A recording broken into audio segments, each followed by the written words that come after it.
극복하고 21세기 식량 안보를 준비하는 대한민국 농업. 농어촌 글로벌 시대. 대한민국 농업의 현 주소는 어디쯤일까요?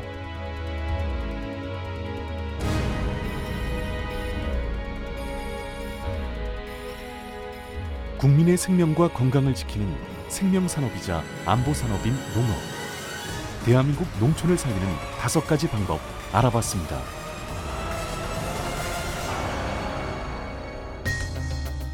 자연재해를 극복하는 힘, 농업 생산 기반 정비 사업. 충북 청주에 오늘 290mm 가까이 물폭탄이 쏟아져 피해가 속출했습니다.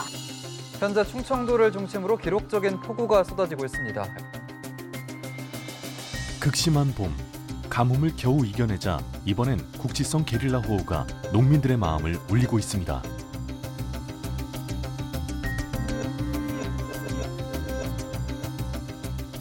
(7월) 3호 태풍 남마돌이 제주 지역을 강타한 데 이어 올여름 한두 개 정도의 태풍이 우리나라에 영향을 줄 것으로 예측하고 있는데요.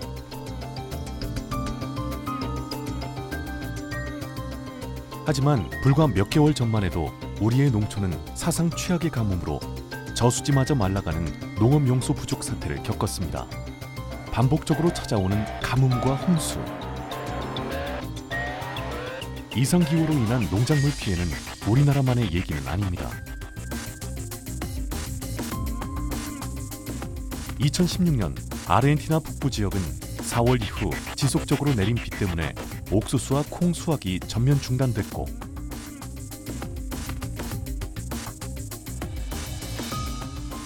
전 세계 쌀 수출국 2위인 베트남은 100년 만에 찾아온 최악의 가뭄으로 국가 경제가 흔들릴 정도였습니다.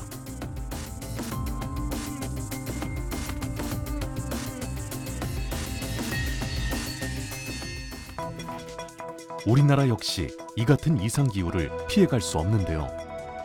농촌진흥청 가뭄 발생 일수 예상조사에 의하면 2020년대까지 수도권, 충청도, 경상도 지역에 국한된 가뭄이 점점 심해져 2050년에는 절정에 달하는데요. 전 국토 면적의 70% 정도에 한 달 넘게 비가 오지 않을 것으로 예측하고 있습니다. 이런 이상기후는 농작물 생산량에도 큰 영향을 미칩니다. 이 같은 기후변화가 계속되면 현재 전국 지역에서 재배하는 사과가 2090년에는 강원도 일부 지역에서만 생산할 수 있다고 발표했는데요.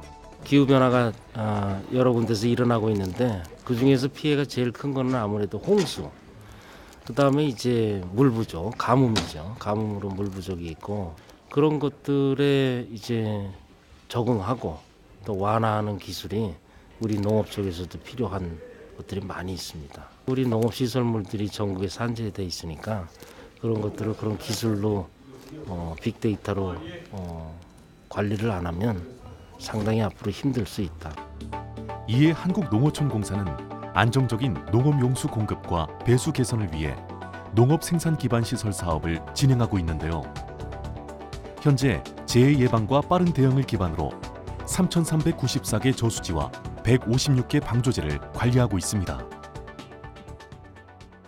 상황실 운영 시스템을 통해서 평상시, 가뭄시, 홍수시, 태풍시에 대한 다양한 정보들을 실시간으로 모니터링하며 수집하고 있으며, 그 수집된 실시간 그 데이터를 활용하여 재해 발생 시 신속한 그 대응을 할 수 있는 업무를 추진하고 있습니다. 전국에 퍼져 있는 농업 생산 기반 시설의 정보를 모아 데이터를 분석하는 재난안전종합상황실. 자연재해 예방은 물론 선제적 대응으로 안정적인 농촌 용수 확보에 힘쓰고 있는데요.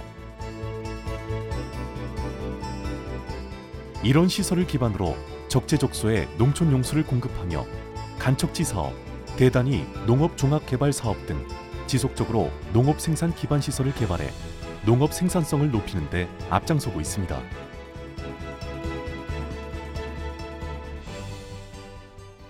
이들 시설을 통해서 우리나라 논면적 91만 헥타의 약 55%인 50만 헥타의 농경지에 연간 84억 톤의 농업용수를 공급하고 있습니다. 한국농어촌공사는 기후변화에 대응할 수 있는 종합대책 수립을 위해 2017년엔 농촌용수 개발에는 2,749억 원을 투입했고 이용체계 재편에는 746억 원을 투입해 농업 생산 기반 시설의 조기 준공을 목표로 하고 있습니다.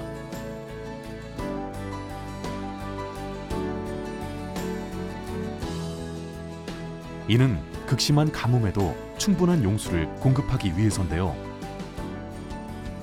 실제 한국농어촌공사는 2030년까지 극한 환경에서도 용수 공급이 가능한 수리 안전답의 비중을 80%까지 끌어올리고 밭의 경우는 용수 공급량을 30%까지 높일 계획입니다. 전 세계적으로 불어닥친 자연재해를 극복하기 위한 그 첫걸음, 농업 생산 기반 정비 사업. 농업 생산 기반 정비 사업은 국가의 농업 생산성을 확보하고 농업 강국으로 나아가는 초석이 됩니다. 농민을 살리는 길이 곧 농촌을 살리는 길.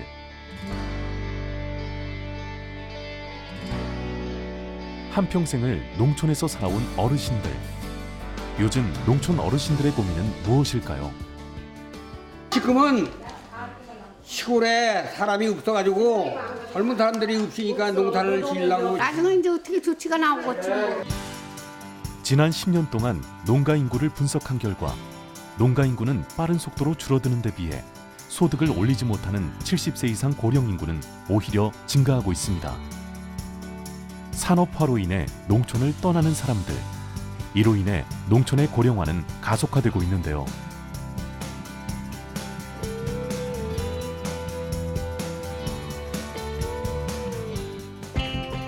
문제는 고령 농가의 은퇴 비율이 늘어나면서 경작 농지가 줄어들고 농지 수입은 물론 농업 생산성에도 큰 영향을 미치고 있다는 것입니다.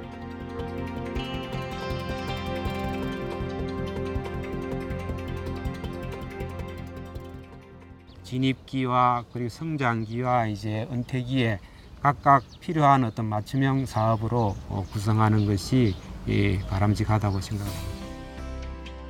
한국농어촌공사는 고령 농민의 생활 안정과 농지의 감소를 막기 위해 우리 농촌 현실에 맞춘 농지은행 사업을 운영하고 있는데요. 특히 농지연금은 은퇴한 고령 농업인에게 농촌에서 지낼 수 있는 울타리가 되어주고 있습니다. 40년 동안 땅을 일구며 살아온 이순덕 씨. 최근 농지연금 가입 후 노후 걱정을 덜었다는데요. 나같이 뭐 남자 아니고 농사 못 지니까 남의 손 다 품팔아야 되면은 남는 게 없어요. 그러는데 그래도 목돈 쓰기는 좋죠. 애들 뭐 이렇게 전세값 같은 거에도 보태줄 수도 있고. 농업인들이 소유하고 계신 농지를 담보로 매월 일정 금액을 연금 방식으로 지급하고 있는 사업입니다. 농지연금을 수령하고 계시는 중에도 본인이 지금 가지고 계신 농지를 직접 작용하실 수도 있고 타인에게 임대를 줘서 임대소득을 올릴 수 있다는 게 장점이라고 할 수 있겠습니다. 특히 농지은행은 농업인구 증가를 위해 신규 귀농인들에게 다양한 지원을 하고 있는데요. 귀농 초기 태풍 때문에 농작물 대부분을 잃었다는 성훈 씨. 그 역시 농지은행 지원으로 다시 일어설 수 있었습니다. 현재 그는 분홍의 꿈도 같이 키우고 있는데요. 그게 저에게는 상당한 기회였던 것 같아요. 임대받은 그러한 토지가 있으니까 경제적으로 정착이 되고 그런 여유가 있어서 이제 포도까지 안정적인 수익을 바탕으로 포도를 도전할 수 있었고, 그러니까 모든 것들이 하나하나 순차적으로 이렇게 기반이 다져지면서 점점 이 제 농촌에 대한 이런 생활들이 이루어지고 있는 그런 것 같은데 그 기반을 마련해 줬다고 할 수 있죠. 한국농어촌공사 농지은행은 농지임대 및 수탁, 영농 규모화, 경영회생 등 다양한 지원 사업을 통해 농민들의 생활 안정에 기여하고 있는데요. 이를 통해 농어민의 삶의 터전인 농지를 지켜내며 대한민국 농업의 경쟁력을 키우고 있습니다.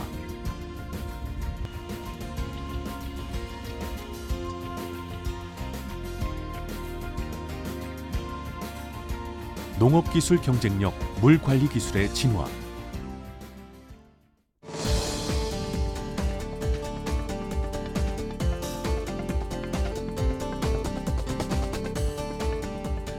세계는 지금 4차 산업혁명 시대, 농업도 예외가 아닙니다. 농업 기술도 정보통신 기술과 사물 인터넷이 결합해 점점 진화해 가고 있는데요. 우리가 주목한 것은 바로 농업에서 가장 중요한 농업 용수 관리의 자동화입니다. 전국 3,394개 저수지와 156개 방조제 등 농업 기반 시설과 농업 용수를 관리하는 한국농어촌공사. 농업용수의 효율적 이용과 재해 예방을 위해 저수지, 양배수장 등의 농업 기반 시설을 지사상황실에서 원격 감시 제어가 가능하도록 구성하는 농업용수 관리 자동화 사업을 시행하고 있습니다.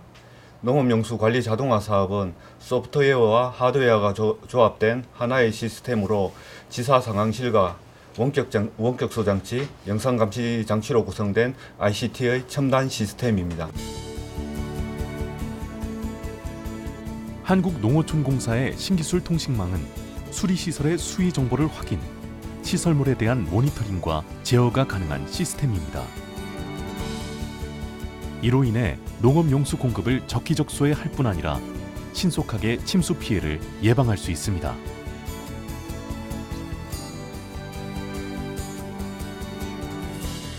한국농어촌공사는 2017년에는 11개 지구의 자동화 시설 보급을 확대하며 2030년까지 전국 9,400개소의 자동화 시설 완공을 목표로 농업 용수 관리 자동화 사업을 진행하고 있습니다.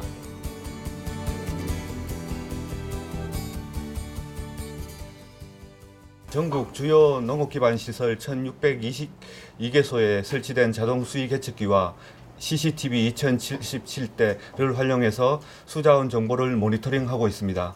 동시에 국지성 호우시에는 실시간 원격 계측을 통합 관리함으로써 농경지의 침수 예방과 시설물의 피해를 최소화할 수 있는 장점이 있습니다. 현재까지는 전국 농업 기반 시설의 26%를 진행하고 있으며 16년도까지는 93개 지구를 대상으로 48개 지구의 자동화 시스템을 도입 완공하였습니다. 한국의 물관리 자동화 시스템은 그 우수성을 인정받아 물관리 기술을 해외에도 수출하고 있습니다.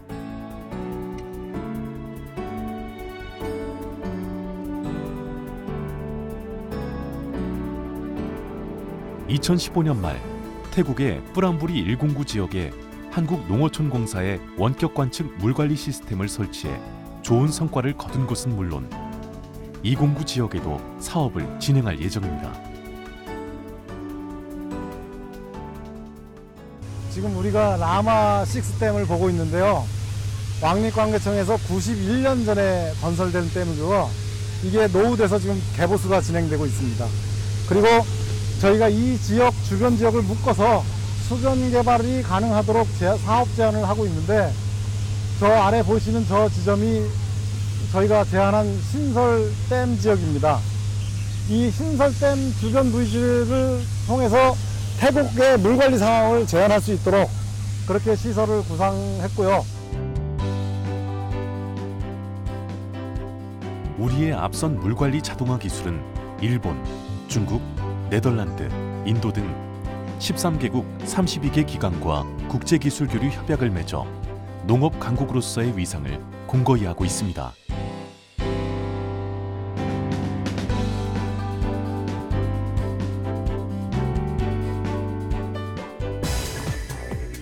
미래 농업 경쟁력 스마트팜. 세계 제1 농업 강국 네덜란드. 네덜란드 농업 인구는 우리나라 농업 인구의 10분의 1 정도밖에 되지 않지만 전 세계 화훼 교역량의 50%를 차지하고 있습니다. 그 원동력은 무엇일까요? 바로 간척지를 활용한 미래 농업의 중심 스마트팜입니다.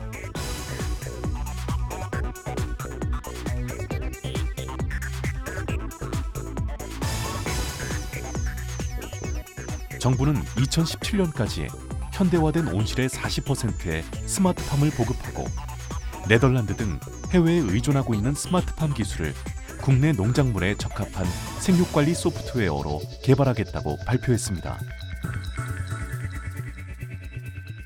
스마트팜은 농업과 ICT 융합으로 농작업의 시간적, 공간적 구속으로부터 자유로울 수 있어 여유 시간이 늘어나고 삶의 질도 개선시킬 수 있는 똑똑한 그런 농장이라고 할 수 있습니다. 온도, 습도, 이산화탄소 농도 등 생육 조건을 컴퓨터나 스마트폰을 통해서 데이터를 기반으로 생육 환경을 점검을 해가지고 환경에 따라서 적기에 대응할 수 있도록 조성된 농장입니다. 저희 공사에서는 2016년부터 수출 전문 스마트팜 조성 사업을 추진해가지고 현재 13개 농가 22헥타 규모로 사업을 추진하고 있습니다. 한국농어촌공사는 올해 스마트팜 온실 신축에 수출 잠재력이 큰 원예 전문 단지 300억 원, 신규 지구 사업 추진에 400억 원, 총 700억 원의 예산을 집행해 스마트팜 온실 신축에 집중할 예정인데요.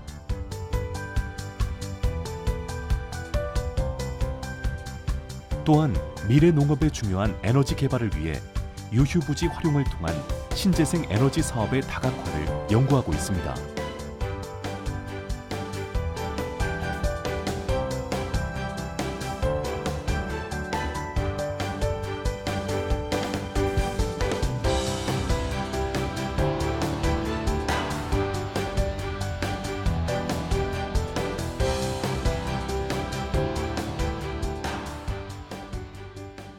최적을 맞춰주다 보니까 아무래도 딸기 품질하고 맛도 당연히 향상될 거라고 보여지거든요. 부족한 인력을 보완하고자 시작된 스마트팜 사업. 하지만 이는 품질과 생산량 향상에도 큰 역할을 하고 있습니다. 스마트팜은 고령화와 농촌 인구 감소의 문제를 안고 있는 우리나라의 미래 농업 경쟁력을 높일 수 있는 해법이 될 수 있습니다. 우리 농촌의 미래. 조용한 시골 마을이 아침부터 시끌시끌합니다. 꼬마 친구들이 방문했네요.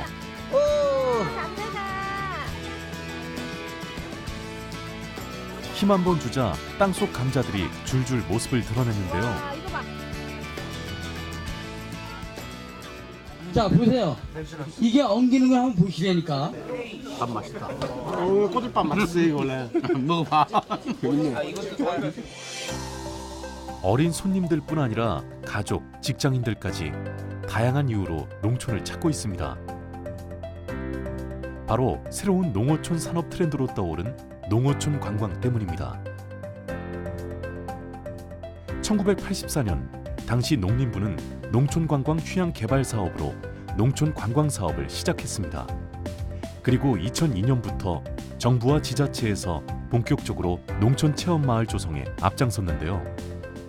2012년 5개 부처에서 약 1조 6,600억 원을 투입해 전국 1,900여 개 농촌 관광 마을이 만들어지며 농촌 관광은 그야말로 전성기를 맞이합니다. 농어촌 지역개발 사업은 농촌 5촌이라는 공간적 대상으로 그 지역의 자원을 활용하여 경제적 번영과 사회적 통합 그리고 환경적 가치를 고양시키기 위해 농촌 지역개발, 도농교류 활성화 지원, 어촌 수성 개발 등으로 구분하여 사업을 진행하고 있습니다. 최근에 농촌의 기능과 가치 인식이 변하면서 농촌을 바라보는 시선 역시 달라졌습니다. 농어촌만이 가진 공간과 자연을 활용해 부가가치를 창출하는 산업이 바로 6차 산업입니다. 6차 산업은 1차 산업인 농림수산업의 생산물, 그리고 이 생산물을 가공한 2차 산업, 여기에 서비스업인 3차 산업까지 결합된 산업인데요. 농어촌의 경우 6차 산업의 최적지로 농어촌 체험마을이 탄생되는 것입니다. 그로 인해 마을도 많이 달라졌습니다. 아무래도 어민들 소득 창출과 일자리 창출이 좀 됐습니다. 소득 면에서는 한 1.5배 정도 상승했고 일자리 문제에 있어서는 한 2배 정도 상승효과를 보았죠. 일자리가 많이 창출하고 부가가치가 상승하면서 주민들 생활 수준이 많이 나아졌다고 봐야죠. 프로그램을 개발함에 있어서 어려움이 굉장히 많습니다. 그런데 이제 그런 부분에서 농어촌공사에서 많은 도움을 주었고요. 주민들도 굉장히 만족스럽게 생각하고 있습니다. 성공적인 6차 산업을 위해 중심 역할을 하는 것이 바로 한국농어촌공사입니다. 한국농어촌공사는 2016년까지 1,320억 원을 투입해 농촌 관광지 개발에 애써왔습니다. 관광객 입장에서 단계별 맞춤 서비스를 제공하고 무엇보다 차별화된 체험 마을 만들기에 주력했습니다. 정부의 6차 산업 육성 현장 지원 역할 수행으로 6차 산업 경영체 육성, 우수 경영체 DB 구축, 신구 정책 발굴 등을 추진하고 있습니다. 우리 공사는 6차 산업 인증제를 통해 지역에서 생산되는 농산물을 50% 이상 사용하여 농식품 등을 가공하는 사업자 중 성장 가능성과 기존 제품과 차별성 및 사업가 마인드 등 까다로운 심사를 거쳐 선정 관리하고 있습니다. 2018년 평창 동계올림픽을 앞두고 많은 외국인들이 농촌을 찾고 있는데요. 한국농어촌공사의 농어촌 지역개발 사업은 해외의 한국 문화를 알릴 수 있고 한국 농촌을 소개할 수 있는 한국 관광의 새로운 모델이 되고 있습니다.